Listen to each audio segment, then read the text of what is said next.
Good afternoon, good evening, wherever you are in the world. It's so nice to be joined by some fellow Minecraft loving educators. My name is Becky Keene, and I'm with Phygital Labs.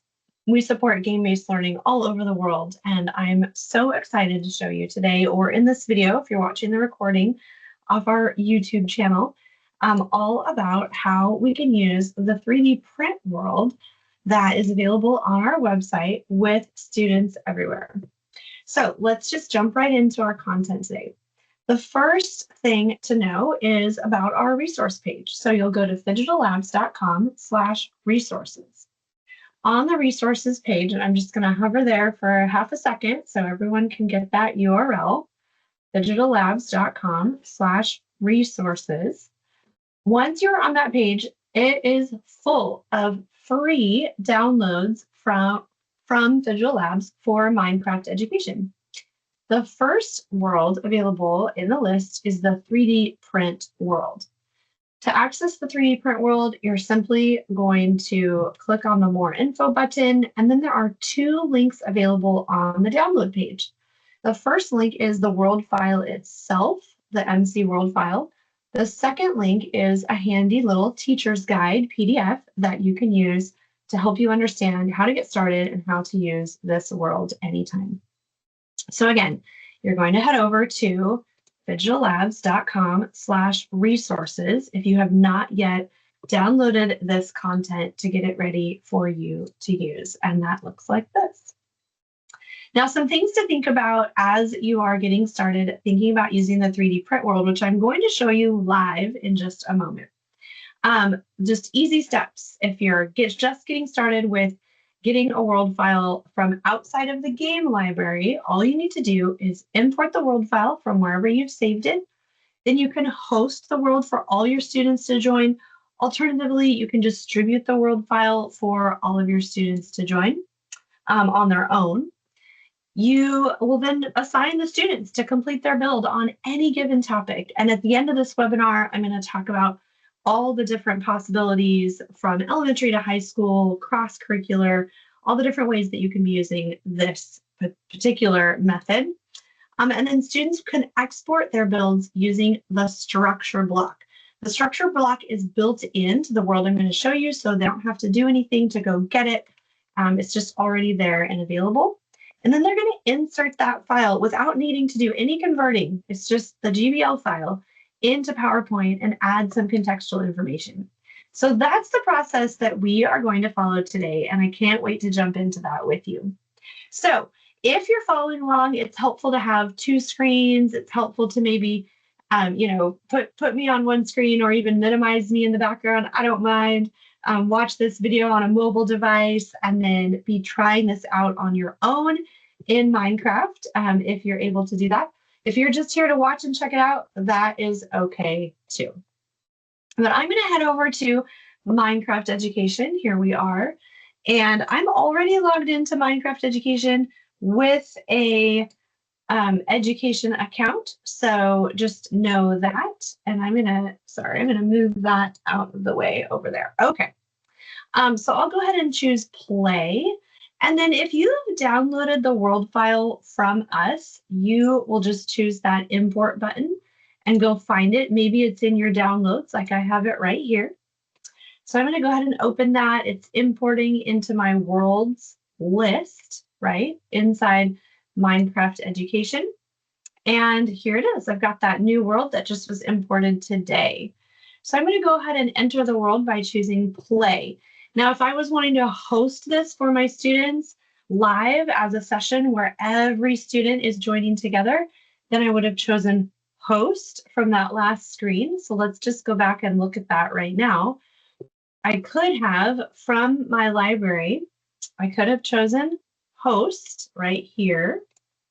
And then that would allow me to have my students access this through a join code. All students who are on my domain, same email address ending. If you've launched it just to check it out and then decide you want to host your students afterward, you can always press escape on your keyboard, then navigate over and start hosting that way. So two different options there. You'll notice that once I'm inside the 3D print world, there is a whole list of possibilities. This actually goes up to 30 students. So it's very simple for you to just assign every student in your classroom a number, and that's the number that they're going to use to participate. Many of our primary classrooms around the world already number the students just so they have a numbered cubby and a numbered desk and a numbered hook and a numbered bin for their artwork. So this is something that's pretty standard. If you haven't already done that, go ahead and number them anytime. Each of the spaces for the students contains a set of things for them to use. I'm going to go ahead and turn back on my controls here so you can see me do this, and I'll choose number 5. I'm going to right click on the button, and that's teleporting me into build space 5. So if your students have accidentally selected the wrong button, that's okay. It happens all the time. There is an option to return to spawn. So if they accidentally land somewhere else, then they can just go back and choose the correct number. So no big deal getting in and out of their printer space. Once they're in their printer space, this is where they get to start building. So get your everything stuff out from your inventory. I'm going to grab some Phygital Labs colored blocks here. Let's see, just grabbing some Phygital colors. I love using concrete because it's so incredibly colorful. Then I'm just going to walk forward a little bit. I have this entire build space as possible, but I can just start building wherever. And I'm in creative mode, right? So I can fly, I can, coordinate whatever needs to be built at this level. Really, the sky's the limit. And you can be thinking with me about the different things you might have your students build. So maybe they're showing their understanding of something in math or science or social studies or language arts or art, or maybe they're designing a prototype to go along with a project that they're doing based on some real world problem solving. There's just an absolute variety of options that you can do here. And it really is going to depend on your lesson objectives, right? And what you want the students to get from this activity.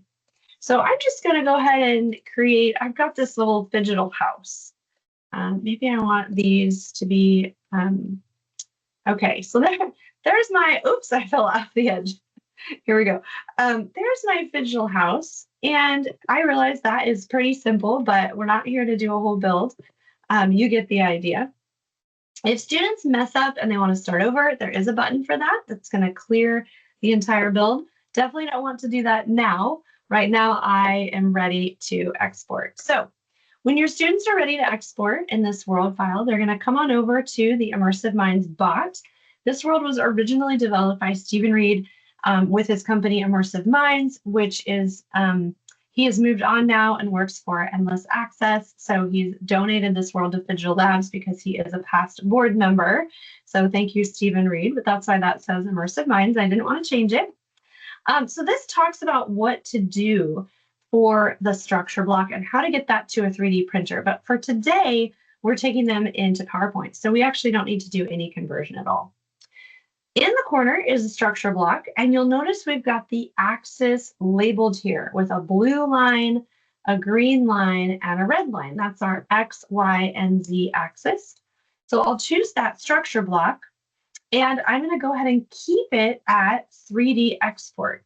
Now, if I wanted to do something different with this, for example, if I wanted to add this model to another Minecraft world, which you can do with a structure block, you can basically copy and paste builds from one world to the next. Then I would choose save here, save that NC structure file, and then load it in another world. But in this case, I do want 3D export. So we're leaving it there. And then this is where I have to start thinking of some math with my students. You'll notice that this build is sitting right here in a 32 by 32 by 32 cube, a three-dimensional cube. But I don't need to export this whole entire thing. So this is where we can start thinking with the students, how much do we actually want to export? Now, my build, I don't know if you noticed this, but my x-axis build, it was 5 squares wide, 5 Minecraft blocks wide. So I'm going to start with 5. But I didn't start building exactly in the corner. So I need to have an offset here. I need to offset the build and put in a number that will allow me to capture all five, right? All five spaces. So let's take a look at that. Oops, too much. I offset too much. Sorry. Okay, let's try 4. Nope, one more. 5. There we go. So now I've got my entire build contained in my x-axis, and now I need to think about height. So my build is 5 blocks high. So I only need to include 5 blocks here, and that gives me that exact tight fit. And then for Z, that's my distance. You'll notice it's only 1 deep, but I need to offset it by, oh, that looks like about 5. Let's try it out. So I only need 1 deep. I'm going to put 1 for the Z-axis, but it needs to be maybe 5. Nope, let's try 6. Nope, how many? 7? We're just testing out there. Okay, it was 7 blocks out. So now I've contained the exact dimensions of my build. The reason that this is incredibly helpful is now I'm not capturing way more space than needed. I can properly size my build in either my 3D printer, right, if I was doing that, or inside my PowerPoint, which is what we're going to show today. If students are moving this to a 3D printer, it's pretty important for scale purposes that they don't include a bunch of empty space. It's actually filled with air in a Minecraft world. Those are air blocks. And so we don't want to include those things. We want to scale it to fit exactly. And there's some great math involved with this. If your students are doing coordinate grid or 3D coordinate plane, this is a fabulous way to test that out. So I'm now ready to export my build. I'll choose export. This is generating a model. And you'll notice it's generating it as a GLB file, which is awesome. I did already, of course, test this out yesterday, so I already have one, and that's fine. I'll just replace the one that exists with this new build today. All right, so we have our build, we have it saved, we're ready to go. I'm going to escape out of Minecraft right now, just pausing here, and head back to PowerPoint. I'm going to actually share the PowerPoint we were just in, but I'm going to share it in just PowerPoint view because I want to show you what this might look like. So I'll choose a 2 content slide and I'll just type in here my Phygital house as the title. Wow, there we go. Okay, and then in this first content space, I'll choose insert, then 3D models. Now you'll notice that I'm on PowerPoint desktop. I'm not in PowerPoint online. So you do need to be in PowerPoint desktop for this functionality. PowerPoint online does not allow inserting 3D models at this time. If you're watching this and it's now allowed, that's great. But that means that students need to be on a PC. They need to be on a full device with full functionality. This would not work on an iPad or a Chromebook, for example. So from here, I would choose Insert 3D Model from this device. Then I'll go to my Downloads folder because that's where I saved it. And I'm going to choose my Structure block and Insert. It's bringing that 3D model into PowerPoint. And now you'll notice this icon inside of PowerPoint sitting there with my 3D house, which I can resize. And remember, because we cropped it, it's coming in with just the space required for my build. If I had not cropped it in Minecraft, if I had exported all that air from Minecraft, then I would have this tiny little model that was all askew. And so here's where I can now rotate and use that 3D model from within PowerPoint. You'll see here that there's all sorts of different model views I can reset it to. I can also choose pan and zoom, which gives me an opportunity to zoom that model in and out of the space. That's going to be helpful if you did capture some extra in Minecraft. However, it will pixelate, so I recommend getting a nice clean version now. Finally, students can describe their build. So this is where they can be putting in notes, explanations, maybe they could diagram their build and point out some things.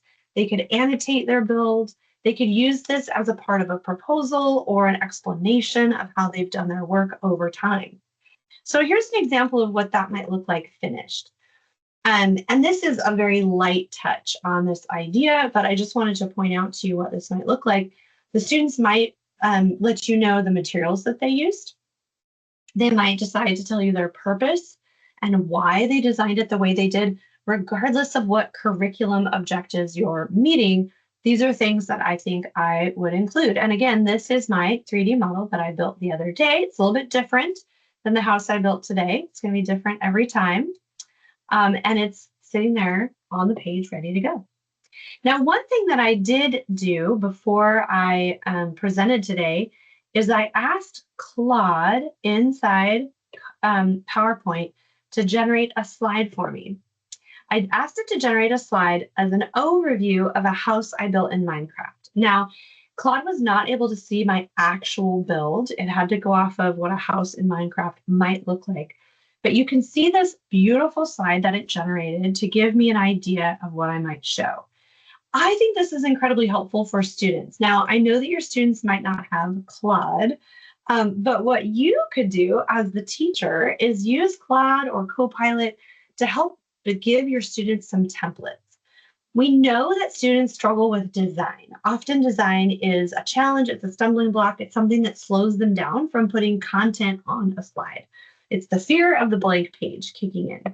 So for example, I could give this template, this slide, out to my students and ask them to complete it based on their information. So they could come in, they could customize. This is a fully customizable slide. It's not an AI generated image where we can't edit anything. All of this is a full slide build that was created by Claude 100%. I did nothing to change this slide before I'm showing it to you. Students can come in, right? And they can make changes to this content. They could customize, personalize, edit all of the designs, and that would give them an opportunity to start from a point where they're not required to design. So what if I created 5 or 6 of these templates inside PowerPoint and then distributed these to the students? That would give them an opportunity to make sure that they have all the content that they want in place without being focused on design features. So this is just an idea that I wanted to point out to you. And again, in just a few clicks, I've completely changed this entire presentation. They could then come and add their 3D build to this slide.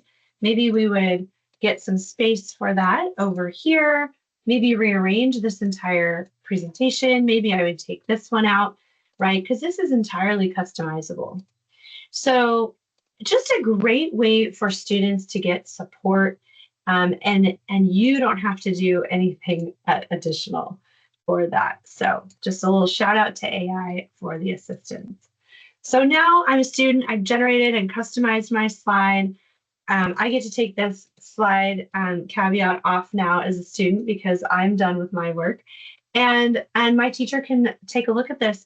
Alternatively, and I think this would be incredibly empowering for students, what if you had all your students add their builds to a build library? And by that, I mean that you would create a build in PowerPoint, create a template in PowerPoint, and then invite all of your students to participate in that with you. So each student would have a slide. Maybe you have a template at the beginning or the end of your presentation, and then you simply ask them which number they're going to build on, right? Or you assign them a number, and then your students can go in and add to the gallery, and then all students can see each other's builds and interact with them. So some things to consider as you think about moving beyond being in Minecraft as a game and moving into showcasing students as creators. This works in a lot of ways because it offers students engagement in a platform that, frankly, they're already used to. Many students around the world already love and understand Minecraft, so giving them the opportunity to build and showcase in Minecraft is a win. Getting those designs out of Minecraft so that you can look at them and other students can look at them sometimes feels burdensome, and so this removes that burden from the students. It gives them an opportunity to show their thinking in 3 dimensions. We've got these presentable artifacts that students can present to the class. They could practice in PowerPoint's speaker coach ahead of time. They could show this to their parents at home and interact with it in a way that's just a little more accessible. The interactivity is, of course, very exciting. And this does give teachers an opportunity to assess those builds and the student reflection, which would normally be happening maybe in the game with a chalkboard or a book and quill, something like that, a portfolio. So this is just one method. Now, if you have a 3D printer, we would love for you to get Phygital. We would love for you to take these builds out of the game and actually have students printing, and preferably printing something real world applicable that they would actually use, maybe something they would even sell in a school store. And so there's a lot of different opportunities here for entrepreneurship, learning about economy, merch shop, supply and demand, advertising, marketing. I could go on and on. So what are some things that students could be doing in this particular environment? So here's some examples that I have for you in a primary classroom. Maybe they build the setting of a favorite story. Maybe they construct a garden to practice arrays. Maybe they build a habitat or an example of their neighborhood or something with symmetry. These are all reasonable and curriculum aligned, things we would be building in Minecraft anyway, that students can pull out of the game with that structure block in the 3D print world, and then put in a PowerPoint presentation and narrate on top of that. I could even have students use the recording tools in PowerPoint to record a video explaining their build that then they could share with other students in Clipchamp or in Stream or in Teams or in their LMS, right? Or on YouTube. The list goes on and on and on of how this can be shared. Once it's out of the game, we have so many more options. In the intermediate classroom, recreating an ancient civilization and annotate the slides with historical facts and sources. We could ask kids to build a scale model of a real building and explore ratio and proportion and conversion. They'd have to fit it in a 32 by 32 by 32 cube, which gives us more opportunities to work on some math and ratios. Maybe they could model a water cycle or cell structure and then label each stage of the slide.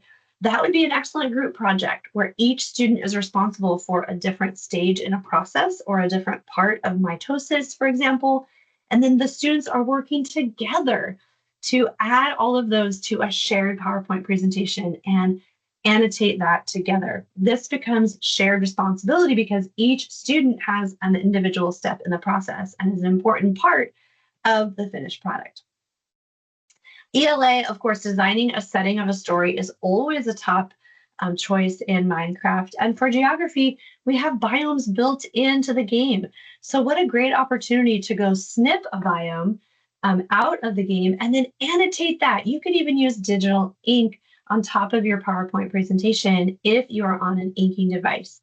So the opportunities here are honestly pretty endless. Finally, in a secondary classroom, those older students, I would be focusing on some higher level thinking, maybe designing a sustainable building or reconstructing a historical site, modeling an ecosystem, using logic, circuits, command blocks, redstone to power something and see that happen in real time. We could use the recording tools in PowerPoint to even record a screen recording of that in action if it didn't meet that 3D build requirement. In the business and entrepreneurship model, students could be prototyping a whole campus layout or even a store, or pitch the design and include the cost analysis right there in a presentation, similar to how executives do all over the world all the time. So I hope these examples bring you some good ideas on how you could get started using the 3D print world. We're going to wrap up with some tips for you as you get started about this. So start small. Have students build just one thing before asking for a whole world or like designing a campus. Don't bite off more than is necessary. Definitely set a build rubric. Communicate your expectations for the students. Define how this build needs to look, how it needs to feel, but give them creativity on the materials. Maybe students are getting to choose a wide variety of the way that they demonstrate their understanding, but you're still being transparent on how they're going to be assessed and scored, and also what that looks like in the PowerPoint. How much are they annotating? How are they annotating? What are they including? Do they need sources, dimensions, etc.? You might encourage narration. Students can add text boxes or speaker notes. They can even add comments in PowerPoint to showcase their understanding in a way that adds value without detracting from the visuals. Finally, leverage the 3D model. Remember that students don't have to show you only the front of their build. They can show you the inside, they can show you the back, the top view, bird's eye view, all the different ways that might be important. We're no longer stuck in the screenshot world if we're using these 3D models, which I absolutely love. And finally, make sure to share and celebrate. Hosting a gallery walk or a virtual showcase where classmates are able to explore each other's builds is going to trigger ideas for the next time you use an activity like this and inspire more student thinking. So I hope you've been inspired yourself today in this Phygital Learning webinar. I hope that you've figured out some ways that you could use this 3D print world in your classroom with your students and export them out. Get them out of the game and into another space, because that's where Phygital experiences really begin to happen. If you're looking to work with us, we would love to give you some training on Minecraft or even some of the AI tips and tricks that I talked about. Check out all of our workshops on our website and make sure to follow along with us in our newsletter if you're not already doing that, so that you get all the updates on where we are all the time. So thanks everyone for watching today, for taking part, or if you're watching this recording later on YouTube, thanks for joining, and let us know if you need anything. Have a great day.